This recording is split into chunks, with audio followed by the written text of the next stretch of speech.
pero en algún momento leí que usted hablaba básicamente porque quería reivindicarse con su propia historia, con su familia, sabía que había actuado mal, pero sí le quiero preguntar, detrás de todo este testimonio, ¿ha habido un impulsor principal, alguien que le haya aconsejado, Jaime, habla todo lo que sabes o te vas preso?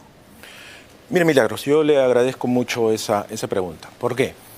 Porque el momento en que yo fui detenido y estuve en el calabozo de la DINCOTE, y tuve en mis manos la famosa conversación, el famoso chat con el agente Roberto, fue un punto de quiebre, de inflexión en mi vida. Porque el chat es cierto, es mi conversación, y en ese momento, justamente, pensando en mi familia, en mis hijos, en mi esposa, en lo que yo había hecho, me dije a mí mismo, ¿cómo has podido caer en esto? Porque yo parto de reconocer que he cometido actos ilegales. Y es a partir de eso que usted decide contar todo. Digamos, yo traje vergüenza a mi familia, Milagros, traicioné al país, me traicioné a mí mismo, y yo pude, y aquí te quiero decir una cosa, yo pude haber negado, porque lo único que tenían era una fotocopia. Y a mí lo que me dijo el abogado que me puso Jefferson Moreno. Jefferson Moreno a través de Euskaltegui fue: esto fácilmente lo podemos rebatir en la audiencia. Luego, a mí, por interpósitas personas, Patricia Benavides me hace llegar el mensaje que el abogado César Nakazaki iba a asumir mi defensa y que no me preocupase porque ya todo estaba arreglado para que yo saliera. Entonces yo pude haber optado por negar los hechos y tal vez hubiera salido o hubiera estado 1 o 2 meses en prisión y luego hubiera salido como ha salido el señor Castillo y los demás, el señor Castillo Alba y los demás, porque recuerda tú que es una red con muchísima influencia y muchísimo poder. Entonces yo, por un lado, tenía el ofrecimiento de Patricia Benavides, de que yo iba a través de César Nakazaki, ya todo estaba arreglado, iba a salir, que no me preocupara, pero por otro lado fue una decisión personal. Porque, Milagros, yo siempre he sido y he tratado de ser un ejemplo para mis hijos, que son gente de bien, y cómo yo podía seguirlo siendo si es que no iba por el camino de la verdad. Digamos, la única manera que yo encontré en ese momento de reivindicarme conmigo mismo, con mi familia, con el país, fue diciendo todo. Y yo lo que he dicho es todo. Yo he relatado hechos. No es nada personal contra nadie. Son hechos. Bueno, entonces vamos a ir a la pausa porque evidentemente sale Castillo Alba, uno de los que usted desnuda o denuncia, y la Fiscalía dice que, bueno, que nada se ha podido corroborar y finalmente le dan comparecencia sin restricciones y donde incluso se habla de ciertas contradicciones de su propio testimonio y por supuesto vamos a hablar de eso, pero también están todos los relatos sobre sus ex amigos, sobre Rafael Vela, sobre José Domingo Pérez y sobre el propio Gustavo Gorriti, que pues le han tirado barro con licuadora a usted, diciéndole un gran desinformador y mentiroso. Así que bienvenido, señora, al programa. Tenemos que ir al receso, pero antes vamos a hablar de Audifone. Usted tiene sordera, escucha una cosa por otra, sube el volumen de la radio o del televisor. Bueno, Audifone tiene la solución a su problema de audición con la mejor tecnología alemana. Ellos ensamblan audífonos personalizados hechos a la medida para todo tipo de pérdida auditiva. En Audifone se caracterizan por tener especialistas capacitados para dar el mejor servicio. Fabrican prótesis auditivas en 3D y están listas en 48 horas. Audifone está en Lima y en las principales ciudades del Perú. Las citas las puede hacer al 983-402-173. Experimente la libertad de una buena audición. Entonces, hay demasiadas preguntas. ¿Cuál era de verdad la influencia de Gustavo Gorriti en la Fiscalía? ¿Es verdad que hizo un pacto con Pablo Sánchez? ¿Es verdad que direccionó y dirigió la investigación de los cócteles? ¿Es verdad que cercaron a Alan García? Después de la pausa, todo el relato de Jaime Villanueva, más conocido por Alberto Tarola como el filósofo. Ya regresamos. Este video lo rescatamos, lo hemos puesto en el programa, donde José Domingo Pérez lo alaba con mucho cariño, ¿no? Dice que usted está en la historia, en los papeles, en el libro del Ministerio Público, y yo estoy absolutamente de acuerdo, porque usted ha provocado un terremoto de grado 9, pero ustedes eran hermanitos, ¿no? usted y José Domingo Pérez eran hermanitos. Usted ha dicho que casi lo nombró, que el nombramiento se lo debe a usted. Y me gustaría escuchar hoy día, contarnos hasta dónde llegó su hermandad con José Domingo Pérez. No éramos hermanitos, éramos amigos. Bueno. Éramos amigos, el señor Pérez, tanto con el señor Pérez como con el señor Vela, había una muy fluida relación de amistad, por separado. O sea, no eran un trío, digamos, los tres no eran como... No paraban de arriba abajo.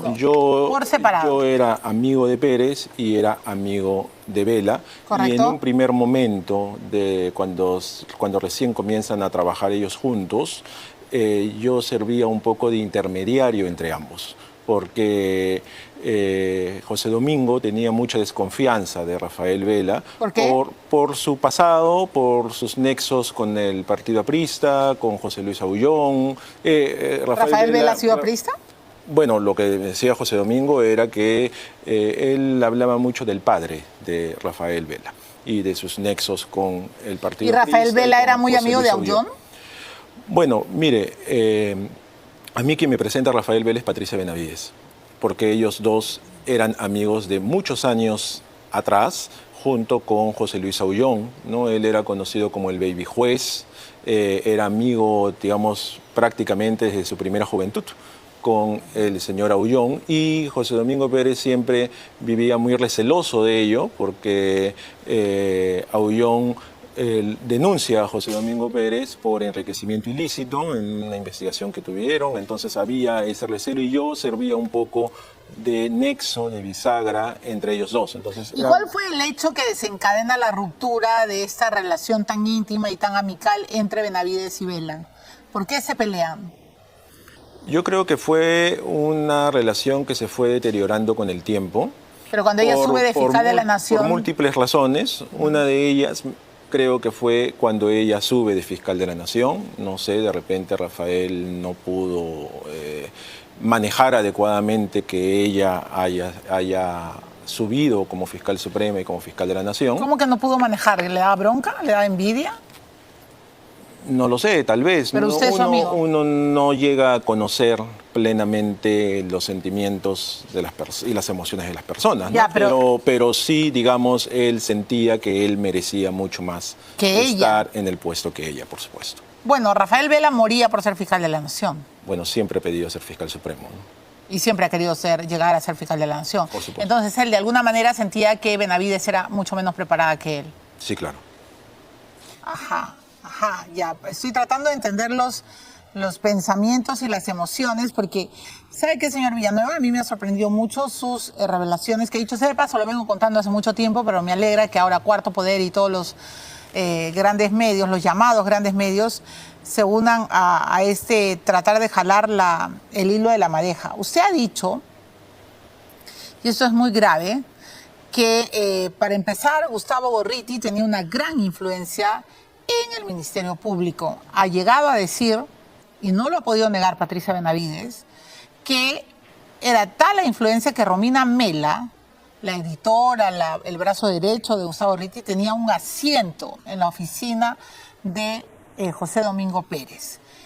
¿Usted reafirma esto? ¿El asiento era permanente, intermitente, o Romina Mela prácticamente trabajaba al lado de José Domingo Pérez? Por supuesto que lo reafirmo, Milagros, porque yo lo he visto. No es algo que me lo hayan contado o que se me ocurrió, no. Yo iba frecuentemente a visitar a José Domingo Pérez porque éramos amigos. Yo ya no estaba en el Ministerio Público, pero siempre iba a visitarlo a él y a Rafael. ¿Y que encontraba? Y encontraba a Romina en un escritorio, ahí donde están los escritorios de los fiscales, de los asistentes, con la computadora y las carpetas, ¿no? Incluso... ¿Tomando nota de las carpetas reservadas?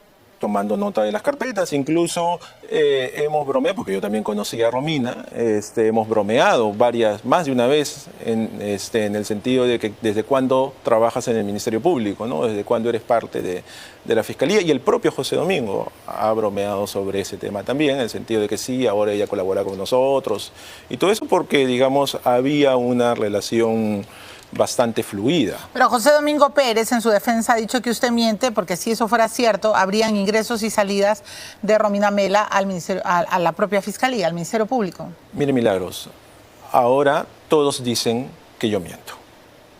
Eso es algo que lo dicen tiros y troyanos, de izquierda, de derecha, de centro. Todos cuando relato algún hecho que los involucra, dicen que miento. ¿Sabe la posibilidad de que Romina Mela no se registrara a la hora de entrar? Bueno, es usual en la Fiscalía que cuando tú no quieres que alguien se registre, lo haces pasar sin registro. ¿Es usual? Es usual. ¿Hasta ahora? No sé hasta ahora porque yo Pero ya no era estoy ahí, usual cuando usted trabajó ahí. Era usual. Entonces, a mí no me sorprende que digan que miento, Milagros. Déjeme explicarle. Porque, fíjese, cuando el señor Gorliti, el señor Vela, el señor Pérez, cuando hablo de sus adversarios, Patricia Benavides, etcétera, digo la verdad. Pero cuando hablo de ellos, miento. ¿No? El señor Gorliti tiene una proyección medio esquizoide, como le digo, en el sentido de que piensa que como testigo miento y como colaborador digo la verdad. Y yo quiero acá decirle que yo en todo momento, ya le dije hace un momento, que yo parte de una convicción personal, y yo en todo momento he dicho la verdad. Y no solamente es una cuestión que yo lo diga, Milagros.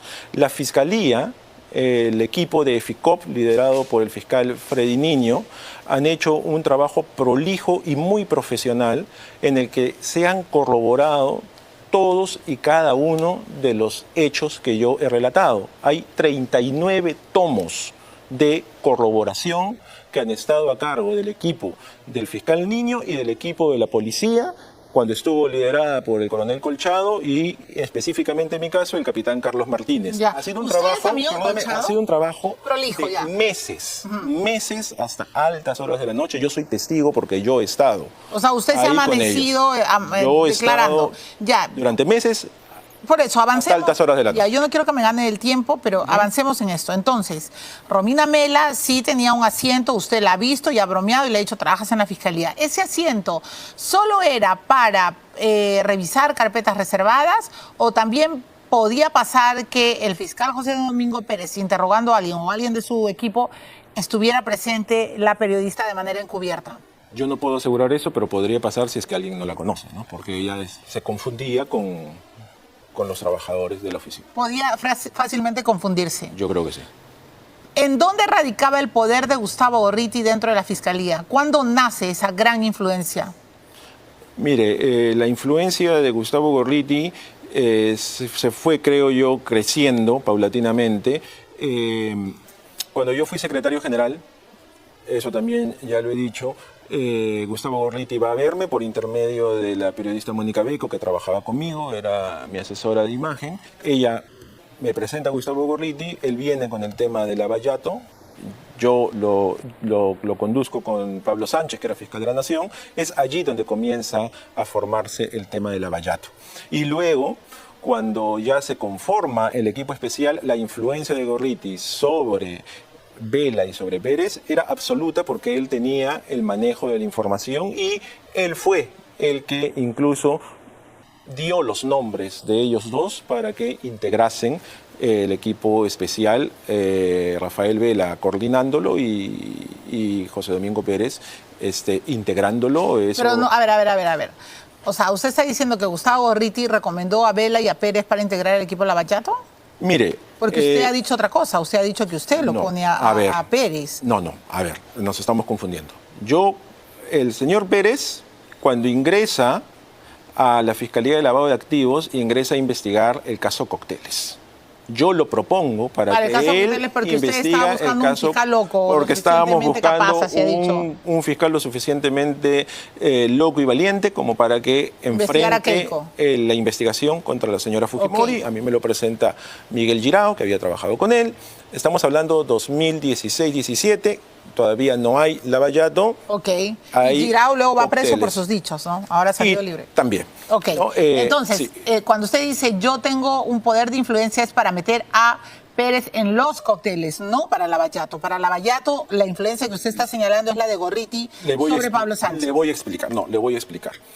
Pérez ingresa a Cócteles Yo lo recomiendo con Pablo Sánchez y con Rafael Vela, porque recuerde usted que yo era una de las personas de confianza de Pablo Sánchez. Entonces, como ellos dicen, no, que yo no tenía, evidentemente yo no tenía capacidad de nombrarlo, quien lo nombra es el fiscal de la Nación, pero yo, como persona de confianza de él, lo recomiendo con ellos dos.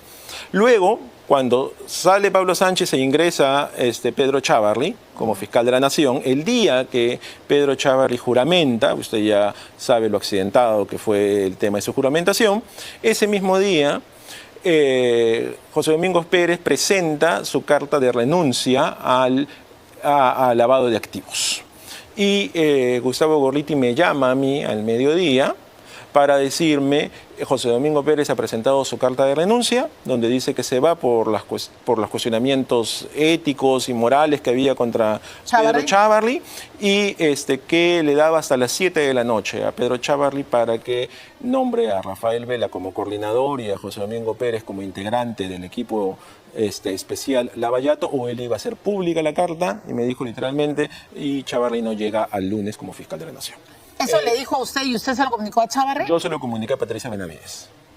Y Patricia Benavides era adjunta de Chávarri. Adjunta de Chávarri. Claro. Patricia Benavides le dice a Pedro Chávarri esto, y Patricia, hablo con ella, y Patricia me dice, yo voy a hablar con Rafael, yo me encargo de Rafael, tú encárgate de Pérez. Ahora, o sea, lo que usted me está diciendo es que Gorriti da un ultimátum a Chávarri diciéndole, o nombras a Vela y a Pérez dentro del equipo Lavallato, o no llegas a fiscal para el día lunes. Para el día lunes, porque él iba a hacer pública la carta de renuncia que José Domingo Pérez había presentado. Ya, pero la influencia de Gorriti no parte con Lavallato. No. A eso quiero llegar, porque usted se consideraba amigo de Gorriti. Sí. ¿Gustavo Gorriti fue a su casa? No, yo he fue a la casa de Gorriti? Yo he ido a la casa de Gorriti, a su departamento, en una oportunidad con José Domingo Pérez y Miguel Girao. Hemos tomado lunch en su casa, hemos estado ahí. Ok. ¿Fue cuando brindaron por la muerte de García? No, esa fue en otra oportunidad. Ahí estuvimos solo los dos, eso fue en el local de IDL. En el local de IDL. Sí, Voy a llegar a eso. En a la casa de Gorriti fuimos con José Domingo Pérez y Miguel Girao. ¿Y para qué? Estaba en el contexto del allanamiento que hubo al local de Fuerza Popular, y José Domingo Pérez quería el respaldo de Gorriti porque estaba siendo cuestionado, y Gustavo ahí se habló de una cierta estrategia de victimización. Él le recomendó que se victimice, él escribió varios artículos respaldándolo, fue básicamente para eso, porque la relación que había era una relación de protección hacia José Domingo Pérez, ¿no? A cambio de información, ¿no? Ya, pero a ver, usted ha dicho en algunas colaboraciones, o en los retazos que yo tengo, usted ha dicho que Gustavo Gorriti direccionó el caso de los cócteles. Eso es gravísimo, señor. Y si usted está mintiendo, puede ser acusado, denunciado por el propio Gorriti, porque un agente externo de la Fiscalía, no siendo fiscal, no puede dirigir un caso tan grave que se lleva, no solo porque sea Keiko Fujimori, puede ser cualquier otra persona, pero no puede ser un agente externo que venga y dirija una investigación fiscal. ¿En qué se basa, señor Villanueva, para decir que fue Gorriti el que direccionó la investigación del caso de los cócteles? ¿Qué hechos vio usted que pueden corroborar su versión? Mire, en principio, le vuelvo a repetir, no estoy mintiendo. En segundo lugar, yo he estado presente en las varias reuniones que han habido con José Domingo Pérez y Gustavo Gorriti. ¿Varias reuniones? Varias reuniones. Yo fui el que llevó por primera vez a José Domingo Pérez, fui con él a IDL, lo presenté con Gustavo Gorriti, y luego de eso hubo varias reuniones, tanto en la oficina de IDL como en la casa del señor Gorriti, como ya le mencioné. En estas reuniones, Gustavo Gorriti era el que diseñaba la estrategia, era el que él tenía información de Brasil, y él le decía a Pérez a quiénes tenía que ver en Brasil, qué era lo que debía preguntar, cuál era la información que debía recabar, le daba las pautas para llevar adelante la investigación, porque el señor Gorriti conocía a fondo y él lo ha contado. Ayer en la la entrevista en La República ha dicho que él evidentemente supo del caso Lavallato mucho antes que Sí, todos los eso es cierto. fiscales, eso es Correcto. verdad. Además creo que todos lo sabemos, el caso se destapa en IDL. Así es. Pero usted nos está diciendo que él dirigía al fiscal, o sea, le decía a quién preguntar, le decía qué preguntar. Sí, claro. Textualmente, señor Villanueva. Le estoy diciendo que sí. ¿Y qué decía? O sea, que Pérez era un empleado de Gorriti, era un subordinado de Gorriti. No sé si haya sido, bueno, su empleado, no lo sé, ¿no es cierto? Subordinado, ya habría que ¿Parecía? pareciera. ¿Pero porque a cambio de qué? ¿A porque cambio de además- qué? ¿De que le además, filtrara información? No sé si usted conoce al señor Gorriti, pero el señor lo conozco. Gorriti es, digamos, una persona que difícilmente entabla relaciones horizontales, ¿no? ¿Por qué lo dice? ¿Por qué lo dice? ¿Siempre es el jefe? Porque él siempre se coloca en una posición ¿De superioridad? Exactamente. ¿Con usted también? Es que conmigo no tenía mayor Trabajo que mayor hacer. trabajo que hacer. Ya, entonces, ¿pero a cambio de qué? Ya, empleado sería que le pague Gorriti, dudo mucho que le pagara. No, No, yo evidentemente no lo he usted no dicho. lo ha dicho, evidentemente. Usted dice, dirigía, le decía qué preguntar y qué hacer. ¿A cambio de qué? ¿De información? ¿De que Mire, le filtrara las declaraciones? Mire, Milagros. Y aquí quiero aprovechar, porque se ha dicho, y lo ha dicho Rafael Vela textualmente, que yo estoy criminalizando la libertad de expresión. Correcto. ¿Ya? Y eso es absolutamente falso. Yo soy una persona que además no solamente defiende la libertad de expresión, yo he enseñado en las facultades de periodismo. Y usted como periodista sabe perfectamente la diferencia entre libertad de expresión y lo que yo he denunciado, que es el intercambio de información reservada a cambio de protección. Y a De cambio protección de los periodistas, de los de medios. los medios, de los periodistas, y yo he señalado con nombre y apellido quiénes son, y eso no es libertad de expresión. ¿Eso qué es? Eso es un intercambio.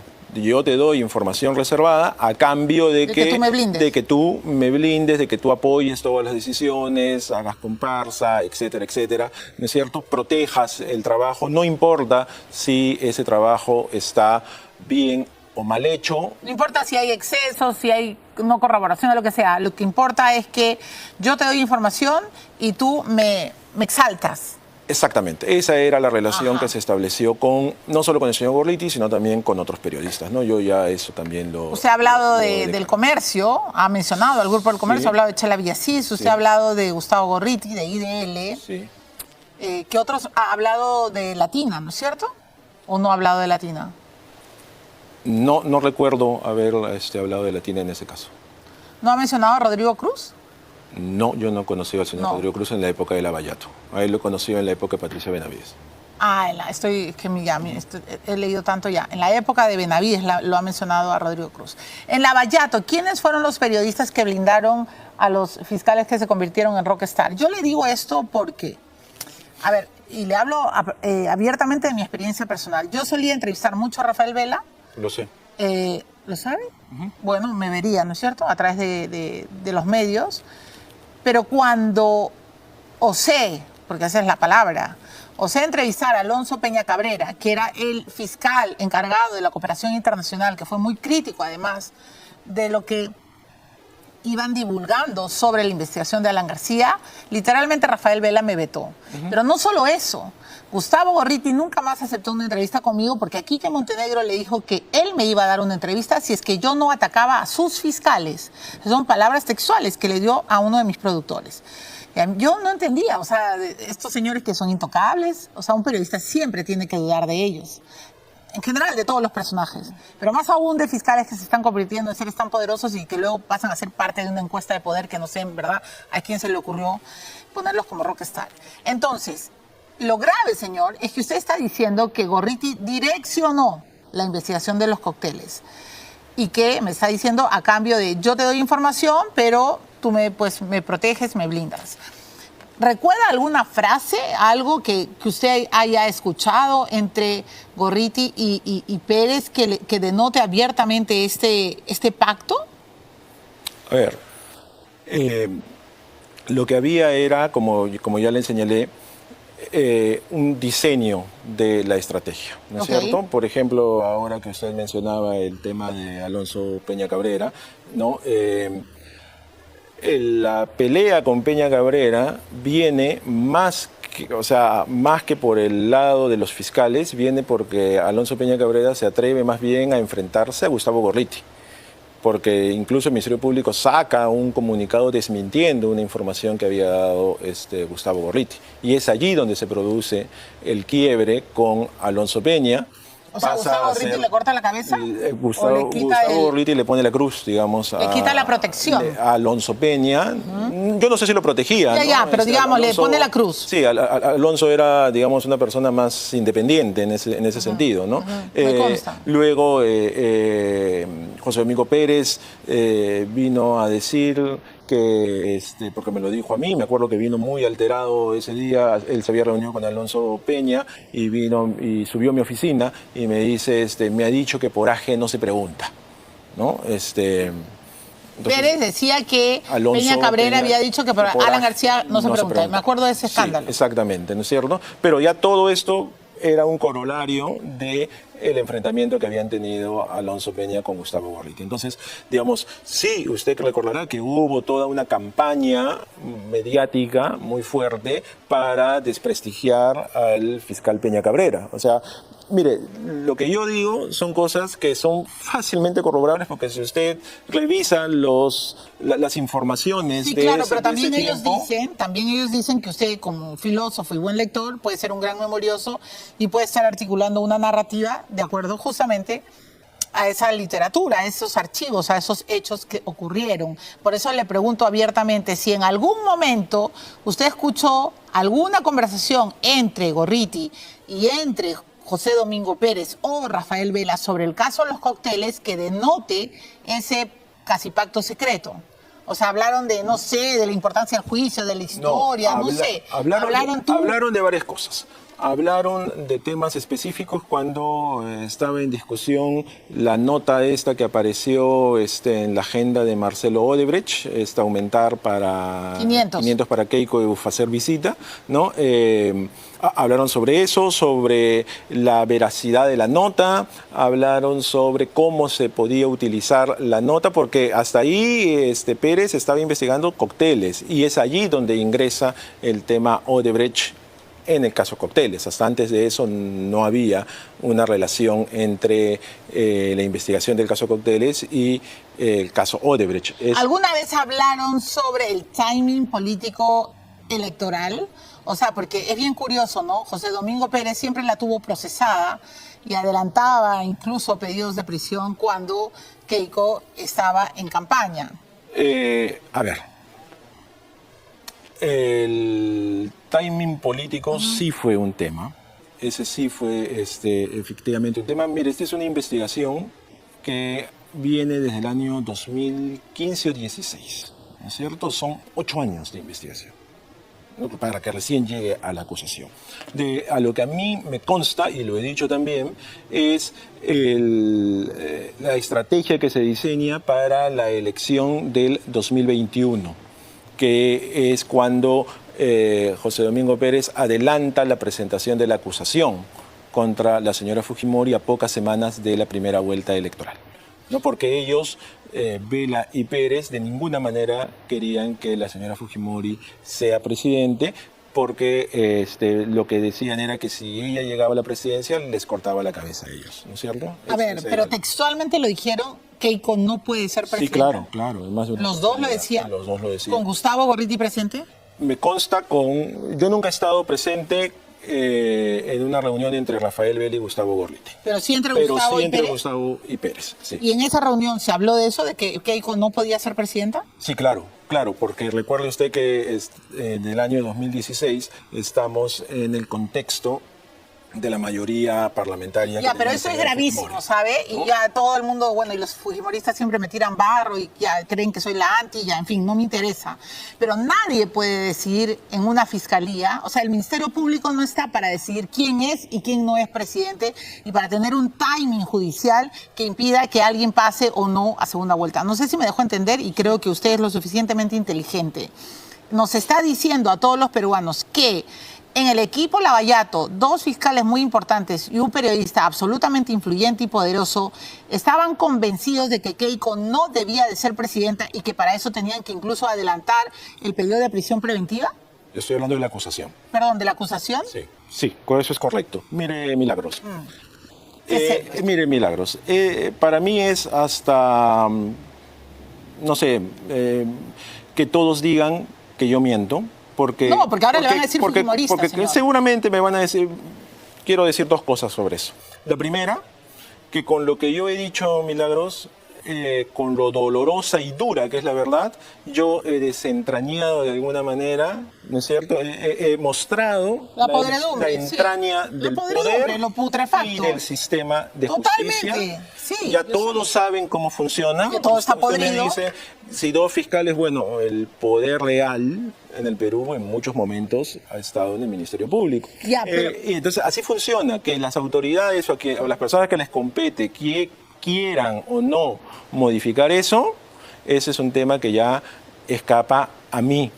Yo he dado la suficiente evidencia, como le digo, 39 tomos que el fiscal Niño ha corroborado, y que a pesar de eso no haya ningún detenido, que a pesar de eso no haya la mayoría de las personas continúen en los puestos que tenían y que lamentablemente los jueces miren para otro lado, ese es un tema que también corresponde ya bueno, ellos. obvio, solo se le guillotinó a Benavides, ¿no? Los demás quedaron más que intactos. Pero tengo que ir a la pausa, pero a mí, de verdad, a ver, si he estado la palabra, a mí me dicen, estás obsesionada con Villanueva. A mí me ha preocupado demasiado lo que usted ha declarado. 1, sobre Keiko y 2, sobre Alan García.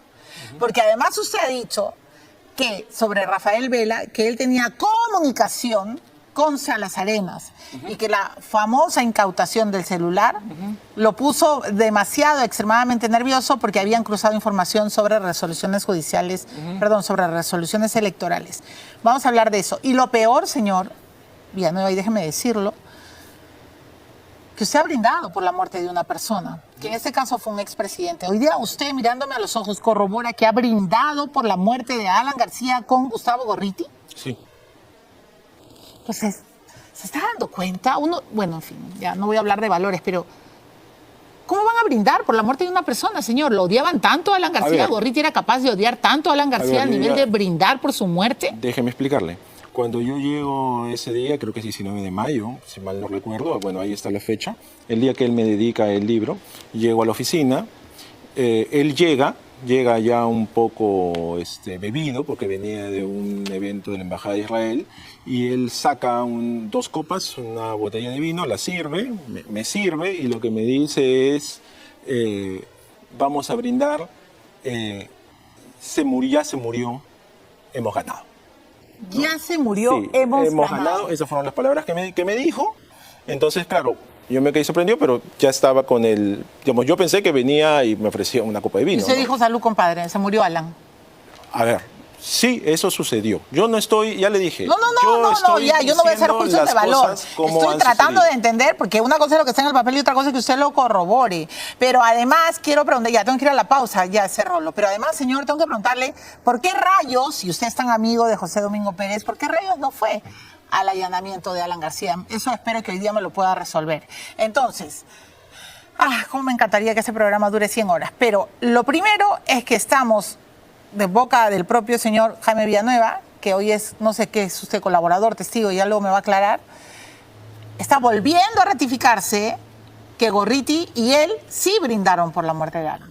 Ahora, ustedes me dirán, bueno, ya finalmente qué importa, ¿no? Seguramente odiaban, son antiapristas y cualquiera puede brindar. De hecho, seguramente mucha gente ha brindado por la muerte de Fujimori, no lo sé. Pero aquí lo cierto es que el señor Gorriti luego escribió un artículo donde prácticamente dijo que si él hubiera conocido al final, él hubiera dado una tregua a Alan. Y yo siempre he preguntado, ¿quién eras, Gustavo Gorriti, para dar tregua a un expresidente? De eso tenemos que hablar y eso es lo que se tiene que investigar. Y eso es lo que le joroba a Gustavo Gorriti, que su ex amigo se haya atrevido a desnudarlo. Porque me van a perdonar, pero ¿quién puede brindar por la muerte de un ser humano? Bueno, aquí lo ha dicho él y Gustavo Gorriti, y brindaron por la muerte de Alan. Ni más ni menos. Bueno, entonces voy a ir a la pausa. Ya, tengo que hacer la mención. Muy bien, Roland. Los 10 de Te Apuesto versus el 10. Participa y gana uno de los 10 paquetes, todo pagado, para alentar a la bicolor ante la Argentina de Messi. Participa jugando desde 10 soles o más en teapuesto.pe o en nuestros miles de puntos de venta. Cada sol que juegues es una oportunidad más para ganar. Te Apuesto, tu pasión en todo lugar. Bueno, voy a la pausa. ¿Por qué José Domingo Pérez no fue al allanamiento de Alan? Tremendo. Ese es un misterio. Te apuesto que Villanueva lo sabe. ¿Y por qué Colchado no fue? Ese también es otro misterio. Y bueno, me han dicho que Villanueva es amigo de Colchado, así que después de la pausa todos los detalles. Ya regresamos. Villanueva, entonces, ¿cercaron a Alan García? Yo lo que he señalado es que a mí Rafael Vela me dijo textualmente: Jaimito, le voy a cobrar a Gustavo lo del cerco a Alan. Y creo que efectivamente sucedió. Yo ya he dicho eso también, ¿no? Pérez cita a Alan García para que declare en la fiscalía. Lo hace venir de Madrid. En el momento en que lo está citando, ya había llegado una información de Brasil sobre las conferencias que él había dictado allá, pero es una información que estaba sin traducir. Claro, que estaba en portugués y que todavía no había pasado por los procesos normales de traducción. Oficiales de traducción oficial. Exactamente. ¿Y quién lo traduce?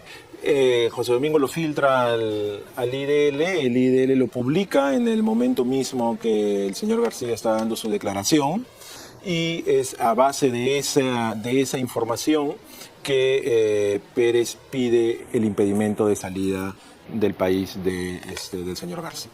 Eso es, digamos, lo que planificaron. Y esta filtración en vivo, en instantáneo, yo me acuerdo que cuando iban a interrogar a Brasil, Vela y Pérez, salía así, en vivo. Salía en vivo a través de la señora Villasís, ¿no? La señora Villasís, yo he hablado muchísimo con ella, ella me llamaba constantemente porque ella sabía de la... especialmente de la buena relación que yo tenía con Pérez. Entonces, ¿pero quién le filtraba? ¿Rafael Vela o Pérez? Ella, con quien tenía una relación muy fluida, era con Rafael Vela. Con Rafael Vela. Pero también salía en IDL. Sí, pero a ver, IDL ¿tenía otros canales? Trabajaba más con notas un poco más de investigación, ¿no es cierto? Okay. Entonces eran cosas un poco más a profundidad. A la señora Villasís lo que le iban filtrando eran, por ejemplo, las declaraciones de Barata en el momento mismo que estaba declarando, iban saliendo. Entonces eran, ella como diario es rápidamente, el otro es más de...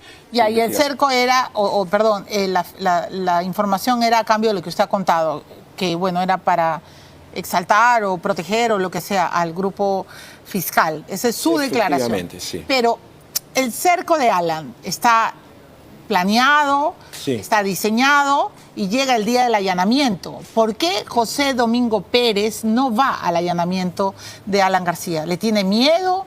¿Cree que puede pasar algo? ¿Sabía que Alan tenía armas? A ver, yo creo que era público, porque no fue ningún secreto para nadie, que el señor García había tomado la fatal decisión, incluso antes, porque él mismo lo había anunciado en varias oportunidades, ¿no es cierto? Entonces era una alta probabilidad que eso suceda.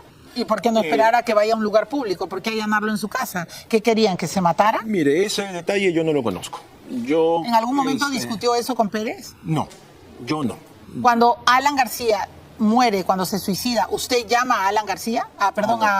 Discúlpeme, llama a José Domingo Pérez. Cuando yo me entero por la radio de que el señor García se ha disparado, yo llamo a José Domingo Pérez. ¿Y qué le dice? Y le pregunto qué cosa ha pasado, ¿no? Y él lo que me dijo a mí era que su hijo se había puesto mal y estaba en la clínica. El hijo de José Domingo. Él me dijo: mi hijo se ha puesto mal y he pasado toda la madrugada en la clínica, por eso no he podido ir y he mandado el adjunto. Eso fue lo que él me dijo. He sabido que luego hubo otra versión, que él dijo que tenía una diligencia, creo que en el caso de TPK, pero a mí me dijo: mi hijo ha estado mal, y eso Eso me ha salvado, incluso me dijo, recuerdo que Eso me ha salvado. ¿no? ¿Le parece extraño que allanaran a Alan en su casa sabiendo que podía atentar contra su vida? A mí me pareció demasiado extraño porque ese día tenía diligencia en el Ministerio Público. Mire, en el caso de la señora Fujimori la detuvieron justamente cuando asistía a una diligencia del Ministerio Público, ¿no? ¿Y por qué no Alan? Yo creo que eso tendría que preguntarle a ella. Pero le pregunto a usted, ¿Alan importaba más muerto que vivo? No lo sé. Eso yo es que ya como no usted lo ha puedo brindado saber. y como usted es amigo de José Domingo Pérez, quizás nos Sí, puede dar pero luces yo de no- lo que pensaban. Pero yo no puedo saber cuáles eran las intenciones. Por lo menos a mí no me dijo. Nunca eso. Nunca eso. Muy bien. ¿Y puedo saber cuáles eran las intenciones por las que usted llevó esta acusación constitucional contra Pedro Castillo a Rosa María Palacios? ¿Qué rayos tenía que ver Sí. una abogada, ¿no?, que tiene su programa en la radio? ¿Por Sí. qué usted tenía que llevarla a consulta? Mire, en el tema de Rosa María Palacios, ella ya había ido una vez al Ministerio Público a reunirse con Patricia Benavides. Fue la vez que ella pidió por el archivo del caso De Pedro- Chisac, Ajá. de su compadre Pedro Salinas. Y luego de eso, lo que quería Patricia era, digamos, recuerde usted el contexto de ese momento, había mucha crítica hacia ella del sector que representaba la señora Palacios, el señor Gorriti, etc. Entonces ella quería como tender puentes con ese sector y me pide que le lleve la denuncia constitucional para que la señora Palacios la vea, digamos, como una manera de... ¿Qué era, su veedora? No, era como una manera de tender un puente para que la señora Palacios, digamos, se sienta incorporada, se sienta, ¿cómo puedo decirle? Se sienta halagada y entonces no critique la denuncia constitucional, ¿no? Pasó con ella. Ah, o sea, era como que tú lo has leído, tú eres parte de, no lo vas a tú criticar. ya lo leíste, tú ya no puedes criticarlo porque tú lo has visto.